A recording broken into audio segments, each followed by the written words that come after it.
Bien, pues nos quedamos, la semana pasada comenzamos a ver el capítulo 7 de Hechos, ¿sí? Un capítulo bastante largo, 60 versículos. La semana pasada vimos del 1 al 34, hoy veremos del 35 al 60. Entonces, si nos podemos ir yendo para allá. Hechos 7:35, versículos del 1 al 60, del 35 en adelante vamos a leer. Pero acompáñame a orar, ¿sí? Por favor. Señor, te damos gracias en esta noche. Gracias, Dios, por la bendición, la bondad que es alabarte, exaltar tu nombre, Señor, cantarte. De verdad que es un privilegio el hacerlo, Dios. Que podamos expresarte lo que hay en el corazón, hacerlo con cantos, hacerlo con música, Dios, es algo muy, muy hermoso, Señor, hacerlo así de esta manera. Y ahora queremos adorarte prestando atención a tu palabra, a lo que tú nos vas a hablar, y pedimos que tu Espíritu Santo esté en medio de nosotros y redarguya nuestro corazón, Señor, por medio de tu palabra. Muchas gracias, Dios, por mis hermanos, Señor, que están aquí. Y dame tu gracia, Dios, tu favor para poder expresar el mensaje de una manera clara y que te honre, Señor. Muchas gracias te damos. En el nombre de Jesús. Amén. Bien. La semana pasada, repito, comenzamos a ver el capítulo y vimos hasta el versículo 34. Y dando un rápido repaso de lo que la semana pasada vimos es que Esteban fue llevado ante el Sanedrín para mostrar su defensa de las acusaciones que falsamente le hacían, ¿sí? Vemos que había testigos falsos que le habían pagado los maestros de la ley para testificar en contra de Esteban sin ningún fundamento. Y ahora Esteban iba a mostrar su defensa usando el método histórico, ¿sí? Yéndose desde Abraham, pasando por José y llegando a Moisés. Pero no solamente iba a usar el método histórico donde citaba las Escrituras, sino que esa exposición también iba acompañada de poder y de autoridad dados por el Espíritu Santo. Y como lo dijimos en el capítulo 6 de Hechos, Esteban fue elegido para servir a sus hermanos y era alguien lleno de fe, de gracia, de poder y del Espíritu Santo. Sí, estaba pesado Esteban, ¿no? Sí, vemos todo lo que tenía Esteban. Y Esteban comienza con Abraham, cuando Dios le habla, lo llama a salir de su tierra, le promete una descendencia, ¿sí? Una enorme descendencia, pero en ese momento no tenía hijos, y también le prometió que le daría una tierra, la cual, sabemos, sus ojos no la vieron, pero creyó por fe que la recibiría, y fue su descendencia quienes recibieron esa tierra, no sin antes haber pasado por un proceso de purificación en el desierto. Después Esteban va con José, quien tuvo un proceso difícil desde muy joven, pues fue vendido por sus hermanos y el proceso que tuvo pues no fue nada fácil. Pero el Señor tenía ya un plan trazado para José y a pesar de las dificultades, de las calumnias que había recibido, el Señor lo honró y lo puso en un lugar alto, ¿sí? Que con eso pudo salvar la vida de su familia. Repito, Dios tenía un plan trazado y veía lo que pasaría más adelante. Por eso José entró en este proceso difícil, que al final tuvo un propósito muy grande. Y luego Esteban va con Moisés, que Moisés estuvo amenazado de muerte desde el vientre de su madre, pero Dios tenía un propósito para él, y el Señor lo iba a cumplir. Se crió Moisés con la realeza de Egipto durante 40 años, pero tiene un problema. Mata a un egipcio, los suyos no lo quieren y Faraón lo quiere matar. Así que huye a Madián por 40 años. Y después de esos 40 años, el Señor lo llama. El Señor no había terminado con Moisés, aunque seguramente él estaba muy cómodo, ¿sí? ¿Y por qué Esteban en esta primera parte los usa a ellos? Bueno, como dijimos la semana pasada, Esteban trata de hacerles ver a los maestros de la ley que Dios no se limita a hablar y manifestarse en lugares específicos, o sea, en el templo, o en algún punto geográfico en específico, como en Jerusalén. No. Dios puede actuar en medio del desierto, donde no hay templo, puede hablar por medio de una zarza ardiendo y usar cualquier medio para tratar con nosotros. Para este punto, Esteban tenía la completa atención de su público, que más adelante veremos su reacción, pero también veremos la misericordia que tenía Esteban por ellos, al mencionar las palabras que más adelante veremos, que en lo personal me deja sorprendido por lo que estaba pasándole y la intercesión que tuvo por ellos en ese momento, porque le estaban quitando la vida. Bien, continuando, donde nos quedamos, en el versículo 34, Dios se revela a Moisés y le dice qué tiene que hacer, a dónde tiene que ir. ¿Sí? Vamos al versículo 35 de 8:7. A este Moisés, a quien habían rechazado, vamos a pararnos ahí. Esteban menciona con toda intención sobre el rechazo que los egipcios tuvieron con Moisés, así como ellos, los judíos, habían rechazado a Jesús. Dios envió a Moisés como gobernante y libertador, así como Jesús iba a hacerlo, pero no creyeron en él. Repito, es toda la intención de Esteban recordar lo que le habían hecho a Jesús, las acusaciones, el haberlo matado. ¿Por qué? Porque ellos no tendrían justificación alguna de lo que hicieron. Versículo 35, diciendo: ¿quién te ha puesto por gobernante y juez? A este lo envió Dios como gobernante y libertador por mano del ángel que se le apareció en la zarza. Una vez más, Dios, al igual que con Moisés, había hecho al Señor Jesús gobernante y libertador de ellos, pero no creyeron en él, que hasta lo mataron, que lo mismo planeaban hacer con Esteban. Sí, lo veremos más adelante. 36. Este lo sacó, habiendo hecho prodigios y señales en tierra de Egipto y en el Mar Rojo y en el desierto por 40 años. Moisés, el que había sido rechazado, hizo por medio de la mano del Señor prodigios y señales. O sea, tendríamos que ir a ver la historia en Éxodo para recordar lo que Dios hizo a través de él. Las plagas, abrir el mar de par en par para que pudieran caminar por el medio. ¿Sabe? ¿Se lo puede imaginar eso? De hecho, en lo personal es una de las escenas de la Biblia que más me gustaría haber visto, ¿sí? Cómo fue ese acontecimiento. ¿Sí? Los que vimos, yo creo que todos, la película del Príncipe de Egipto, ¿no? ¿Se acuerdan la caricatura? Creo que una película muy bien contada, narrada, relata, ¿no?, esa parte, y digo, aunque era caricatura de hace como más de 15 años la película, pero te da un pantallazo a lo que pudo haber sido, ¿no? Qué majestuoso, qué glorioso pudo haber sido ese momento, ¿sí? Y una vez más, este Moisés, despreciado y rechazado, fue el que el Señor usó por 40 años en el desierto.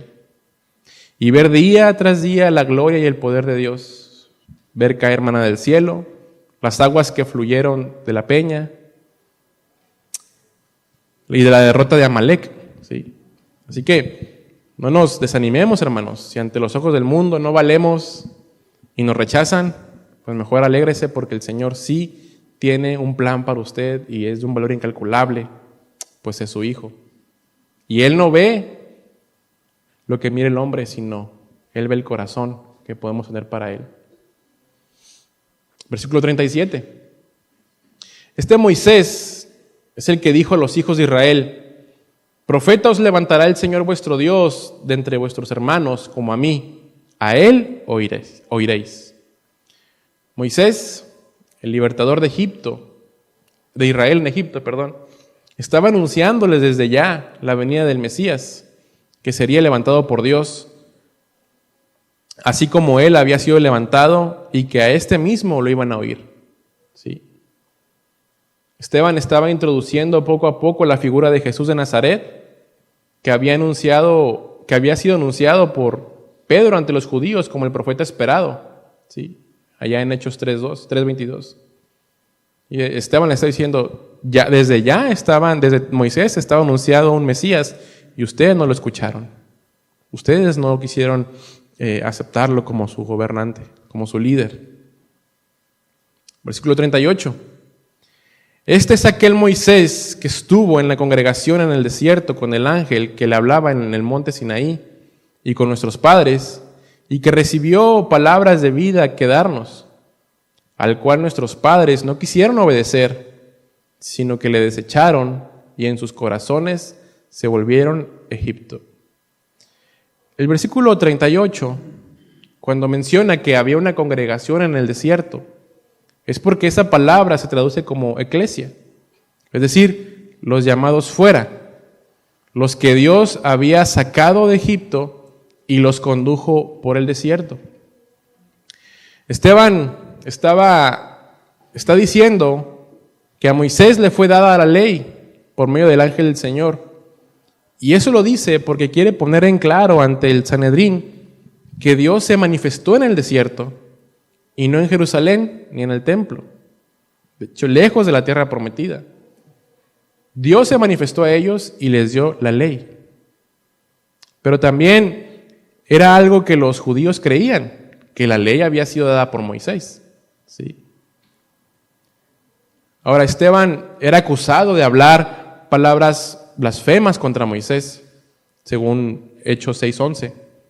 Pero la historia mostraba que quienes se habían levantado contra Moisés eran los antepasados de aquellos que entonces le acusaban. O sea, los antepasados de esos acusadores, ellos fueron los que se levantaron en contra de Moisés. Fueron vuestros padres, dice Esteban, quienes estaban desobedeciendo lo que Moisés les dio como portavoz de Dios, que fue él.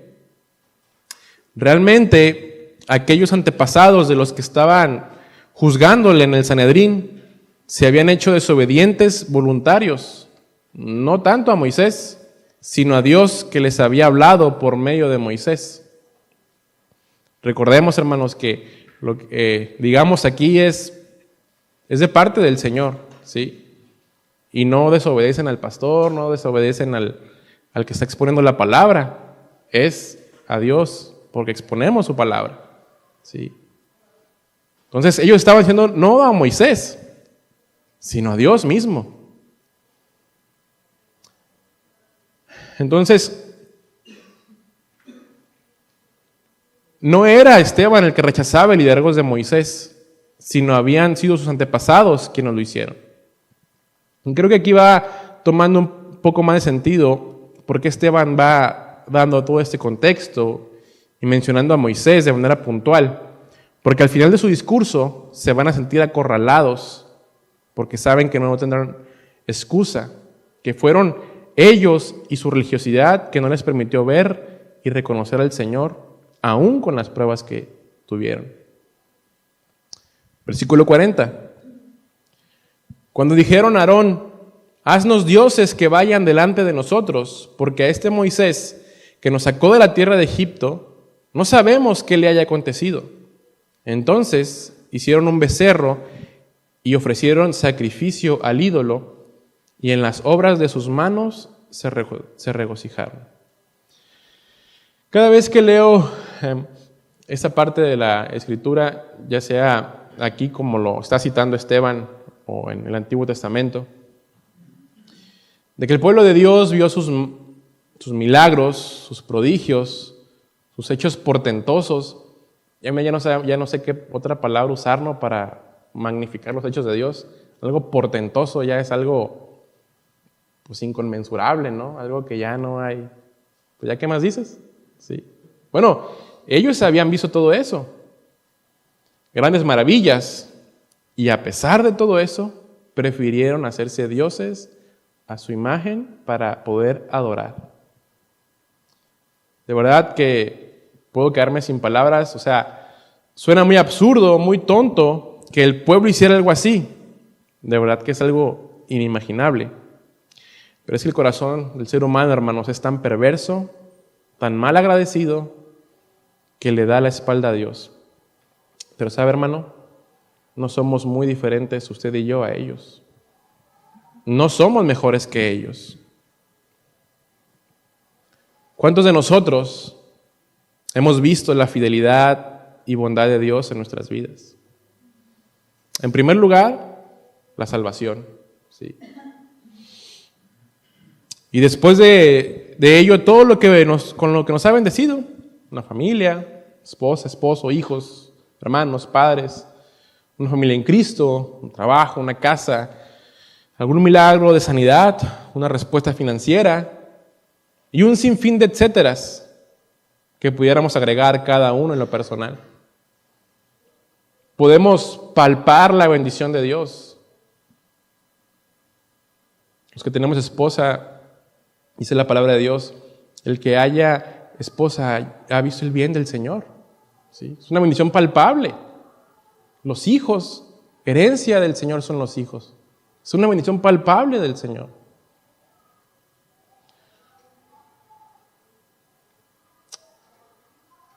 Y aún así, a la primera de cambios, podemos darle la espalda al Señor. Si bien es cierto, no nos vamos a postrar, bueno, yo espero, a una imagen o una figura de algo, ¿sí? Pero adoramos o nos inclinamos ante el trabajo, ante el entretenimiento, ante el ocio, ante el dinero, a mí mismo, a mis problemas, y la lista puede seguir, a mis pecados. O simplemente le hemos mostrado infidelidad al Señor al estar en pecado, al prestar nuestros miembros al pecado. Por eso repito, no somos mejores que ellos. El pueblo de Dios lo sustituyó y tampoco mostraron respeto por Moisés, quien había subido al monte a encontrarse con Dios y traía la ley que Dios había mandado a su pueblo. Moisés traía la manera de cómo se iban a relacionar entre ellos, pero ellos querían dioses para adorar y terminaron haciendo un becerro, un animal, o sea, algo sin sentido. ¿Sí? Suena tonto, ¿verdad? Bueno, pero en vez de un becerro puede ser cualquiera de esta lista que mencioné de cosas. Ya no suena tan tonto, ¿verdad? Esteban estaba recordando uno de los episodios de mayor gravedad espiritual en la historia del pueblo de Dios. El rechazo a Dios mismo y a su líder, puesto por Dios mismo, a Moisés. Versículo 42 de Hechos 7. Y Dios se apartó, ¿sí? Está haciendo una aseveración muy puntual. Y Dios se apartó. Qué declaración tan fuerte. Se alejó. Dios tomó su distancia de ellos. Dios no iba a relacionarse con gente necia, con gente que no lo tomaba en cuenta, que querían ellos mismos gobernarse y dejarse llevar por los ídolos. Y la palabra apartó aquí significa que se dio la vuelta, se giró, o sea, les dio la espalda. ¿Sí?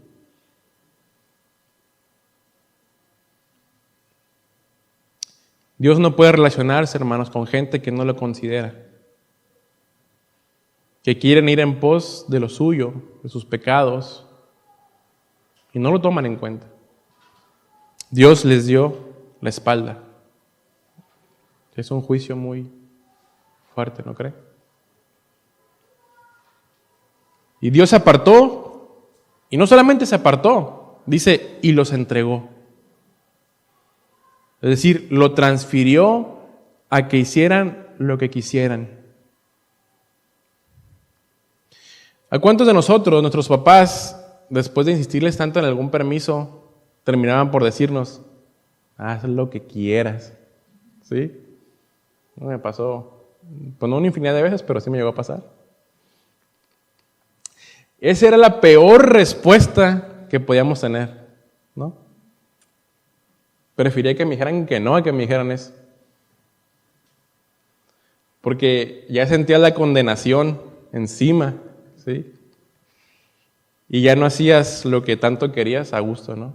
O mejor ya no lo hacías, ¿no? Pues ya, no voy a ir, no lo voy a hacer. O lo hacías, pero con una incomodidad. Bueno, pues Dios los entregó para que hicieran eso que querían, adorar a otros dioses. ¿Sí? Hagan lo que quieran. Eso fue un juicio de Dios, entregarlos a sus propios deseos. Por eso, cuidado con lo que decíamos, hermanos. Josué habló de esto vamos para allá, por favor, Josué 24:20. Josué 24:20.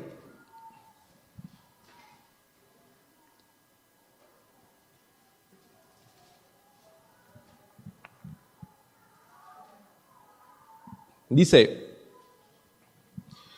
si dejareis a Jehová y sirviereis a dioses ajenos, Él se volverá y os hará mal y os consumirá después de que os ha hecho bien. O sea, después de que os ha hecho bien, o sea, después de todo lo que Él ha hecho por ustedes, ¿sí? ¿Así le pagan?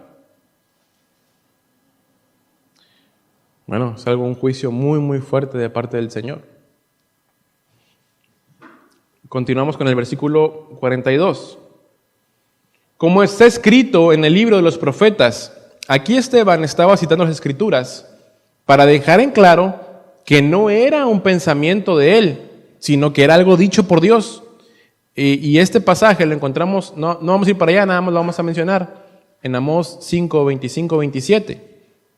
Es lo que va a citar. Dice: ¿acaso me ofrecisteis víctimas y sacrificios en el desierto por 40 años, casa de Israel? La pregunta retórica que hace sobre los sacrificios, con la que comienza el versículo, ¿acaso me ofrecisteis víctimas y sacrificios en el desierto por 40 años, casa de Israel? Es utilizada por Esteban para hacerles notar que habían ofrecido sacrificios, sí, pero no a Dios, sino a otros dioses con los que estaban espiritualmente comprometidos. Y está muy fuerte. O sea, espiritualmente estaban comprometidos con esos dioses. Así como usted y yo podemos estar espiritualmente comprometidos con algún ídolo que tengamos, con algún pecado que tengamos. Un compromiso espiritual. Y muchas veces, volviendo al pasaje, los sacrificios que se elevaban al Dios verdadero eran meros actos de idolatría, porque procedían del pensamiento e intenciones del hombre, pero no de un espíritu de reconocimiento y adoración a Dios. Esa es la razón por la que Dios dice a su pueblo que estaba hastiado de los sacrificios que le ofrecían, allá en Isaías 1, del 11 al 14. Una vez más, Esteban confronta a los maestros de la ley con su religiosidad. Hacían los ritos por meras costumbres, pero no le daban el verdadero sentido del acto. Su corazón estaba alejado de Dios. Y aquí es inevitable, hermano, pensar en uno mismo. ¿Por qué hago lo que hago? ¿Por qué sirvo? ¿O por qué no sirvo? ¿Por qué vengo a la iglesia? ¿Por tradición? ¿Porque es miércoles? ¿Porque es domingo? Bueno, algunos ni miércoles, ¿no? Puro domingo. ¿O porque realmente quiero obedecer a Dios y que Él me hable? ¿Por qué hago las cosas? Versículo 43. Antes bien, llevasteis el tabernáculo de Moloc y la estrella de vuestro dios Renfán, figuras que os hicisteis para adorarlas. Os transportaré, pues, más allá de Babilonia. Bien, tal vez ya varios o todos han escuchado sobre Moloc, ¿sí? Pero necesitamos ver otra vez quién era este dios falso, ¿sí? Y está además decirles, cuando digo Dios y refiriéndome a ellos, es con D minúscula, ¿no? En el culto a este dios se practicaban sacrificios humanos a Moloc, ¿sí? Especialmente de niños. La representación del dios Moloc era una figura humana, ¿sí? Con los brazos extendidos, la cabeza de becerro y el vientre hueco y abierto. Y en el vientre se colocaba fuego y se ponía al niño sobre los brazos del Dios hasta que resbalaba y se hundían en el vientre encendido del ídolo, donde perecían quemados mientras sonaba música, especialmente de flautas y tambores. Dios había prohibido terminantemente la participación en fiestas de este Dios. ¿Qué Dios tan aberrante y diabólico, no cree? O sea, de verdad creo que la imaginación nos puede quedar corta de siquiera poder pensar cómo eran esos sacrificios. Algo grotesco delante de Dios. Y sin embargo, su pueblo adoraba a ese Dios. ¿No le vuela la cabeza pensar en eso, hermanos? Pero como le dije hace un momento, no somos mejores que ellos. Renfán, por su parte, era un dios equivalente a Saturno, o sea, un planeta. Ambos dioses estaban relacionados con los astros. Era consecuencia de la desviación que tenían de adorar a otros dioses, que no era el único y verdadero Dios. Estos dioses fueron hechos a imaginación del ser humano. Eran dioses de algo que había sido creado. O sea, como ya sea los planetas, las estrellas. Y el pueblo prefirió darle culto a eso creado que al Creador. Suena absurdo, ¿verdad? Digo, ya que lo vemos desde afuera, ¿no? Suena así. Pero cuando estamos embarrados en eso. Repito, no somos mejores que ellos, hermanos. También podemos tener nuestros ídolos, que son cosas creadas, y no adoramos al Creador. Versículo 44. Tuvieron nuestros padres el tabernáculo del testimonio en el desierto, como había ordenado Dios cuando dijo a Moisés que lo hiciese conforme al modelo que había visto. El tabernáculo no era un santuario hecho por iniciativa humana, sino que era el tipo de una realidad espiritual futura que se cumpliría en Cristo, quien puso su tienda de campaña entre los hombres y en ella habitaba corporalmente toda la plenitud de la deidad. El tabernáculo y todo el ministerio sacerdotal que había en él servían a lo que es figura y sombra de las cosas celestiales, como se le advirtió a Moisés cuando iba a erigir el tabernáculo. ¿Sí? Todo lo relativo al culto y sacerdocio eran figura y sombra de la realidad espiritual del sacerdocio y sacrificio de Cristo. El antiguo orden era un bosquejo de la realidad que vendría. ¿Sí?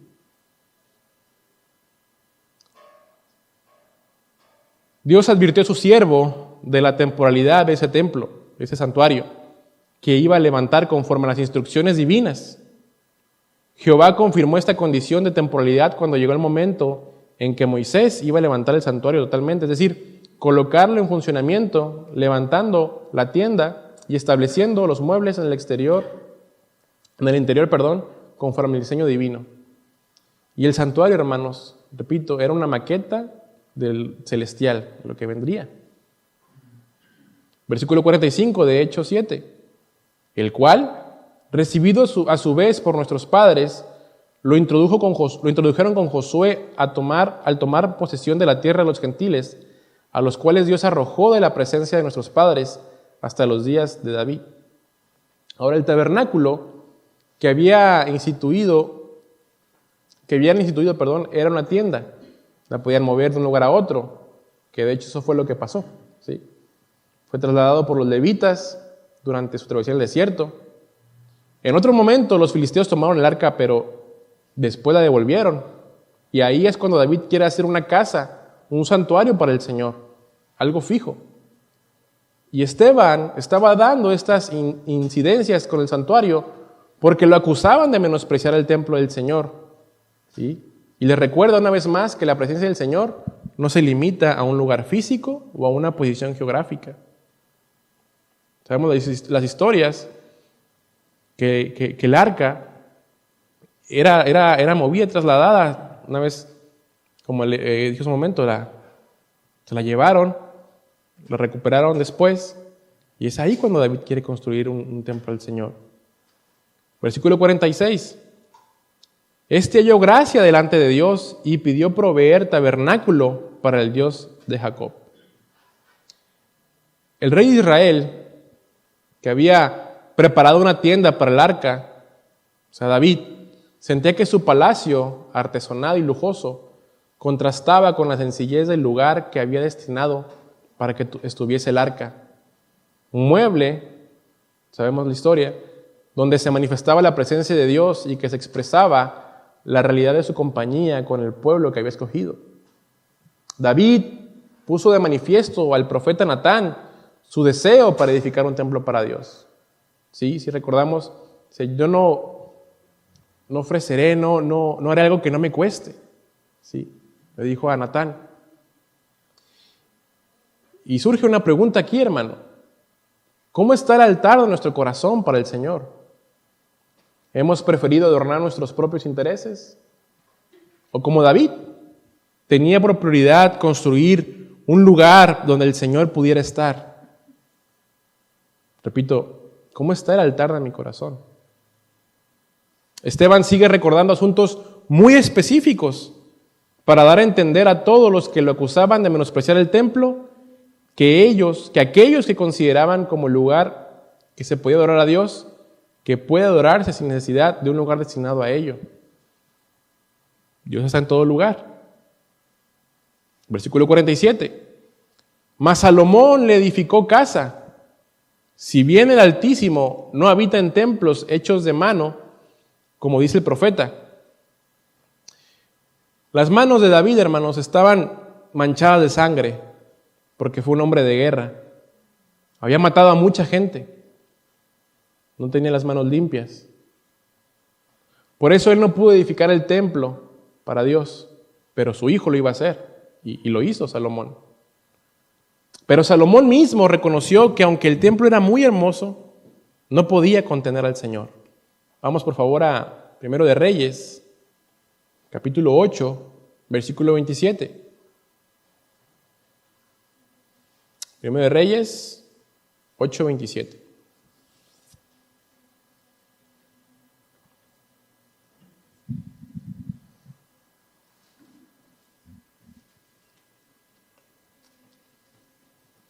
Dice, pero ¿morará verdaderamente Dios sobre la tierra? Si los cielos y los cielos de los cielos no te pueden contener, ¿cuánto menos esta casa que yo he edificado?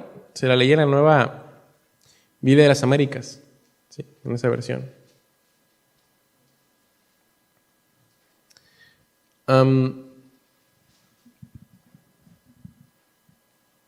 Dice, o sea, si la inmensidad de la tierra no te puede contener, ¿cuánto menos?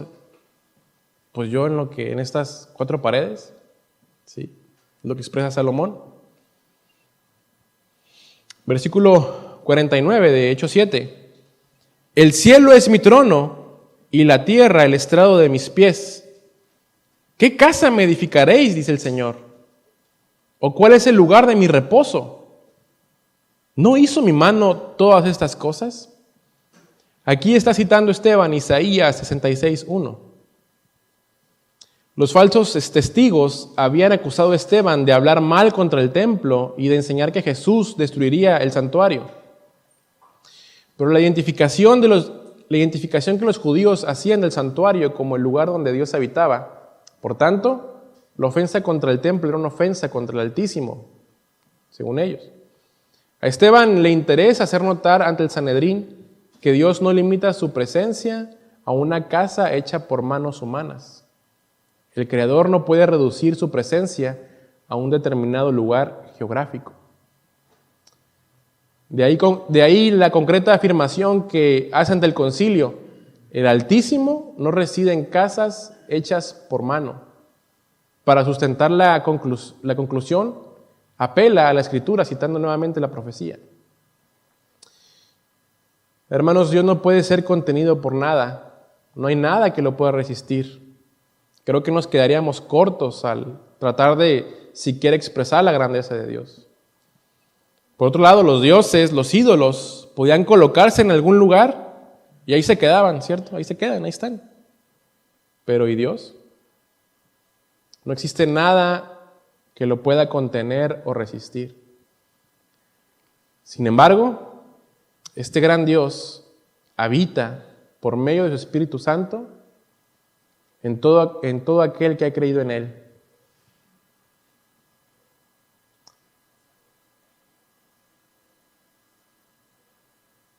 Y si hay alguien que todavía no ha creído en Él, es decirle que este gran Dios, el único y verdadero, quiere habitar en aquel que no lo conoce. ¿Cómo es esto posible? No lo sé, pregúntale al pastor. ¿Cómo este gran Dios quiere habitar en nosotros? Por medio de su Espíritu Santo.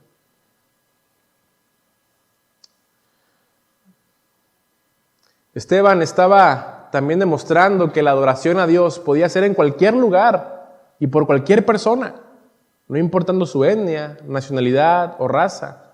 Todos son bienvenidos a acercarse al Señor. El verdadero cristianismo no excluye a nadie, todos pueden acercarse. Pero esto solo haría que los miembros del Sanedrín se enojaran más y más contra Esteban. Hacer esas afirmaciones. Versículo 51.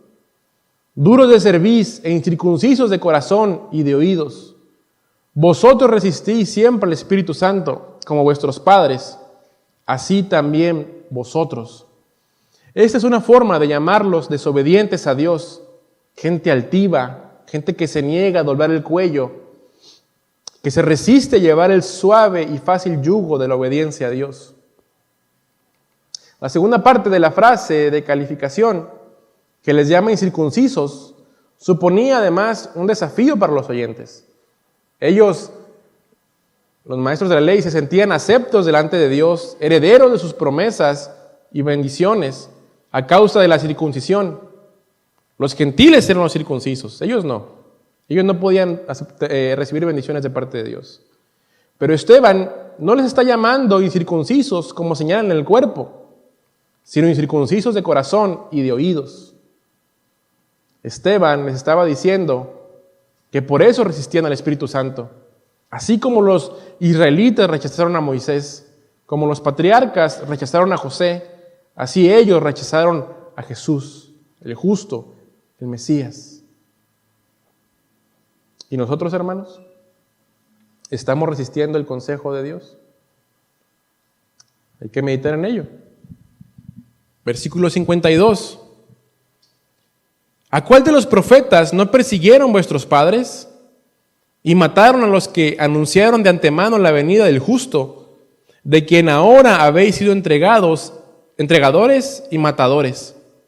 Vosotros que recibisteis la ley por disposición de ángeles y no la guardasteis.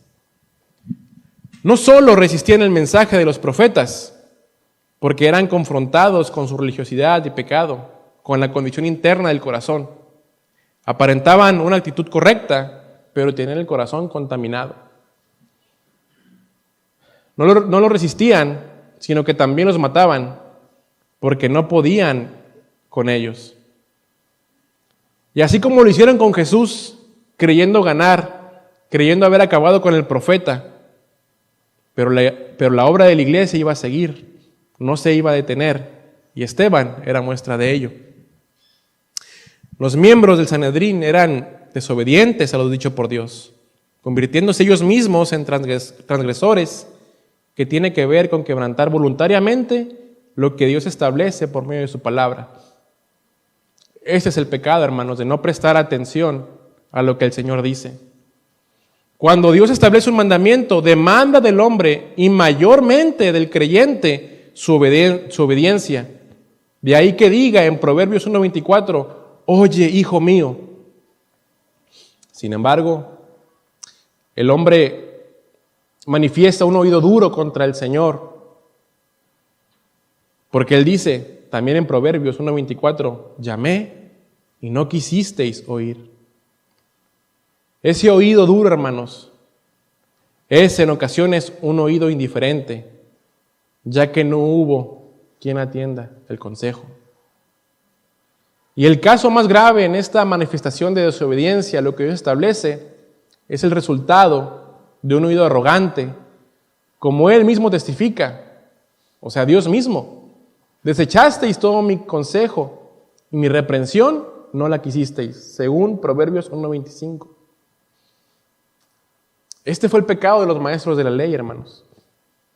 No querer escuchar a Dios y seguir su propio consejo. ¿Estamos escuchando el consejo de Dios? ¿Tenemos un oído puesto? ¿O un oído arrogante? Versículo 54. Oyendo estas cosas, se enfurecían en sus corazones y crujían los dientes contra él.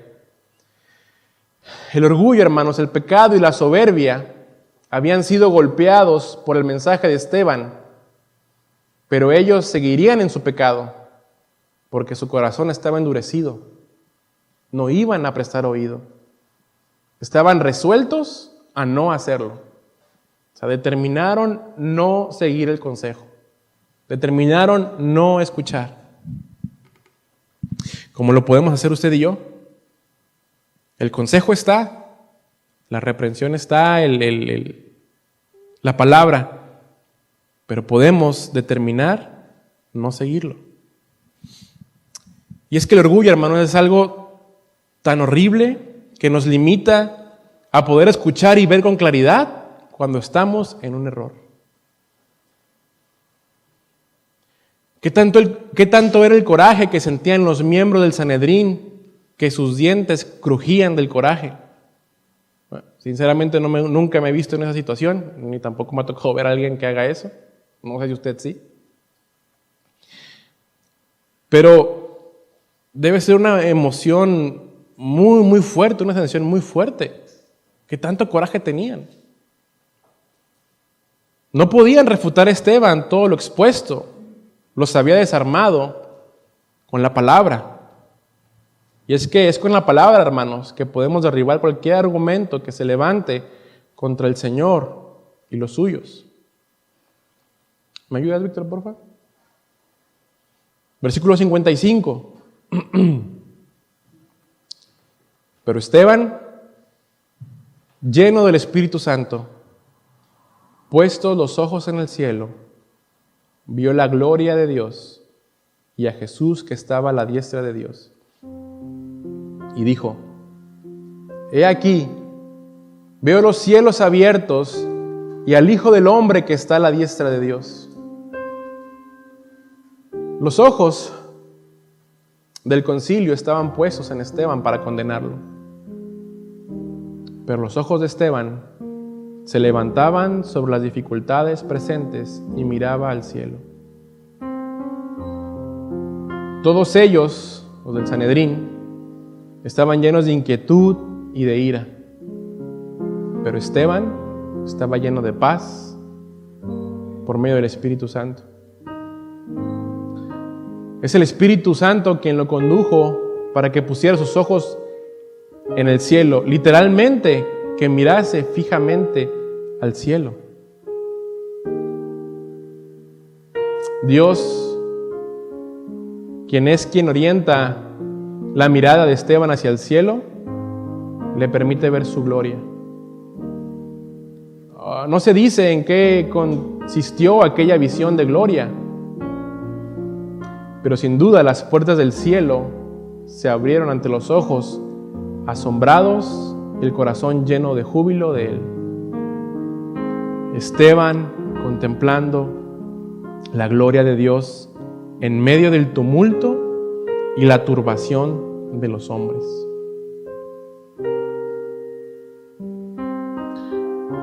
Además, no solo veía la gloria de Dios, sino también veía a Jesús sentado a la diestra de la majestad en las alturas. Jesús estaba en pie, como dando aliento a su siervo en la tierra y dispuesto a recibirlo en su gloria. Escuche esto que voy a decir, hermanos. Cualquier dificultad, angustia y muerte Se superaban ante la gloria de lo que veía y esperaba.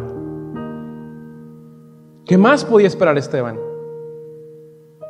¿Qué más podía desear en el momento cumbre de su testimonio y entrega? Jesús no solo era una realidad experimental en la vida, era la gloriosa realidad de la esperanza en el cielo. Hermanos, ¿dónde tenemos nuestra mirada? ¿Nos afligimos? ¿Nos sentimos desmayar por los problemas? Vaya que Esteban estaba teniendo un serio problema, iba a morir. Pero su mirada estaba en el lugar correcto. ¿Dónde está la nuestra? Sinceramente no sé qué más comentar respecto a lo que Esteban estaba viendo. Solamente Esteban podía ver al Padre y a Jesús. No los del Sanedrín, ellos no podían verlo. ¿Por qué? Porque Esteban estaba lleno del Espíritu Santo. Estaba conectado con las cosas espirituales. ¿Dónde estamos conectados, hermanos? Puede que nos estemos perdiendo de cosas espirituales muy importantes por tener la mirada en el mundo y no en el cielo. ¿De qué nos estamos perdiendo? 57. Entonces ellos, dando grandes voces, se taparon los oídos y arremetieron a una contra él. ¿Cómo habría sido esta escena, hermanos? Tapándose los oídos, crujiendo los dientes de la ira que sentían, tal vez hasta gritando de que ya no querían seguir escuchando. ¿Se imagina algo así? Este cuadro. ¿Y Esteban qué hacía? Con los ojos puestos en el cielo. No hicieron ninguna votación, no determinaron ningún veredicto, se fueron sobre él, sobre Esteban. Versículo 58.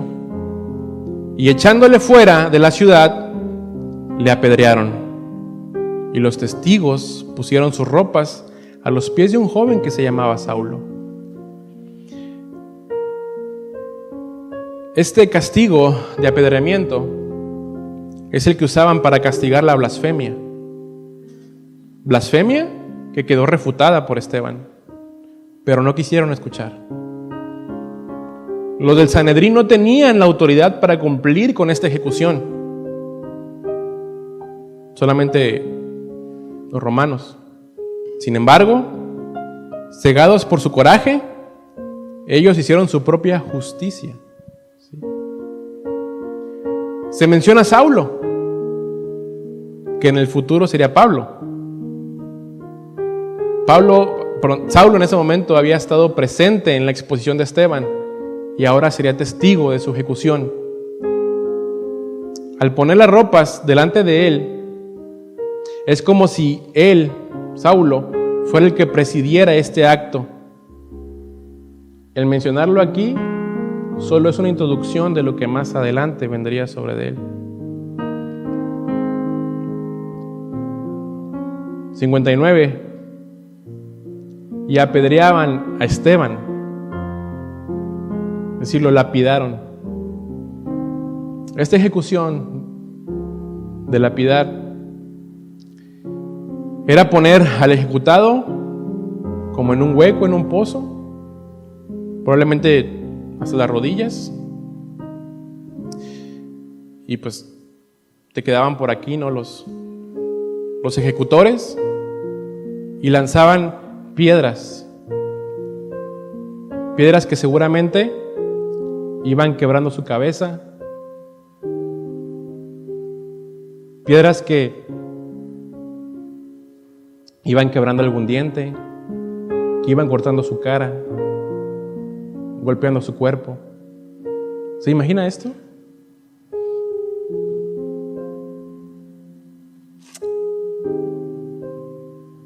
Mientras él invocaba y decía: Señor Jesús, recibe mi espíritu.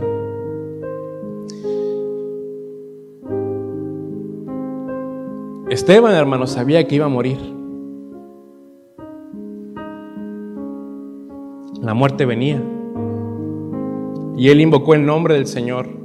Y esta expresión es en un sentido de urgencia, de auxilio.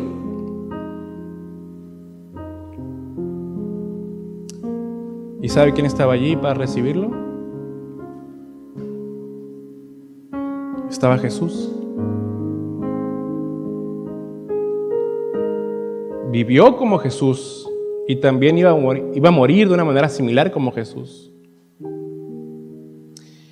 Y a veces, hermanos, a nosotros no nos alcanza la fe para llegar temprano.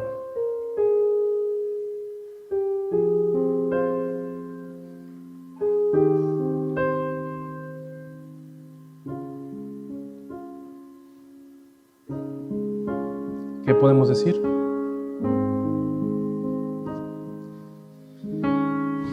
Se senta, dice, y puesto de rodillas, clamó a gran voz: Señor, no les tomes en cuenta este pecado. Y habiendo dicho esto, durmió. Quien está lleno del Espíritu Santo es un hombre, es una mujer perdonador. El creyente, hermano, debe estar dispuesto para bendecir a quienes lo maldicen. El verdadero cristiano sigue en todo a Cristo. Así se entiende la última oración de Esteban, que hizo de rodillas con voz fuerte. Él estaba viendo al Señor en pie a la diestra de Dios y arrodillándose en una oración, expresa en plena coincidencia su última oración, semejante a la de su Señor en la cruz.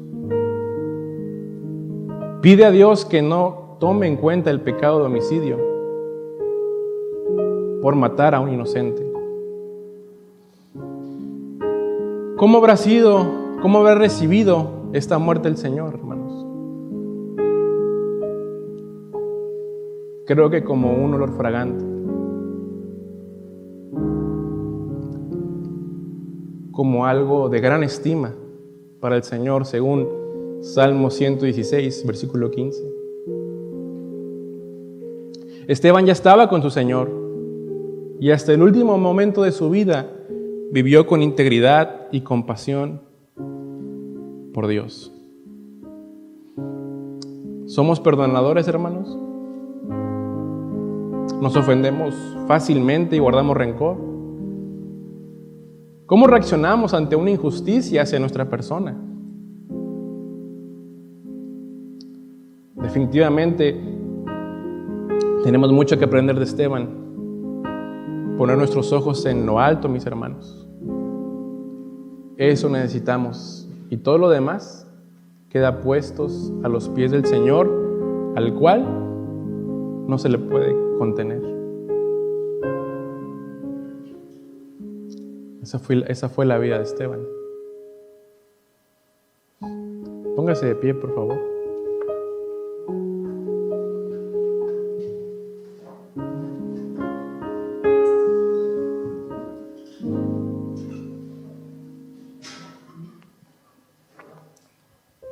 Y acompáñame a orar, por favor. Muchas gracias, Dios, por tu palabra. Muchas gracias, Señor, porque nos recuerdas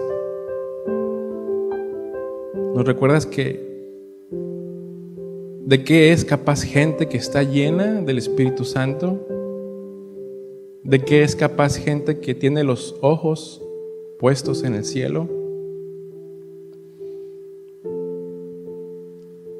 Gente que es capaz de perdonar, gente que es capaz de no guardar rencor, de tener misericordia por aquellos que le ofenden. ¿Cuánta falta nos hace, Señor? Ser como Esteban, que aún en medio de la antesala de su muerte, te honró, te exaltó, te glorificó, intercedió por otros.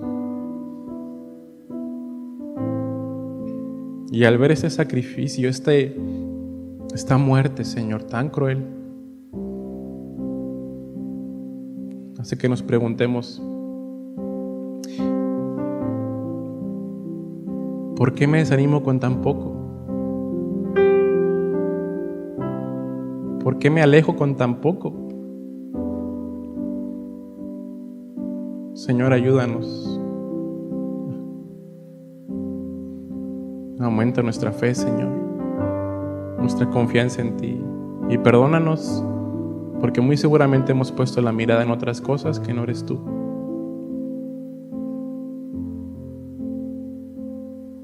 Tú quieres que avancemos, Señor, en el conocimiento tuyo. Pero también es nuestra responsabilidad